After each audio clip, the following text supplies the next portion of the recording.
everyone, and today I'm doing this guitar, and it is a guitar from Fender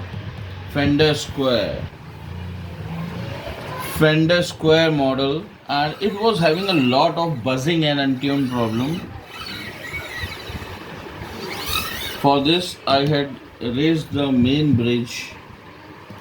This is the main bridge of the guitar, and I had raised it to 10 mm, and then I had adjusted the truss rod, and the guitar is finally done.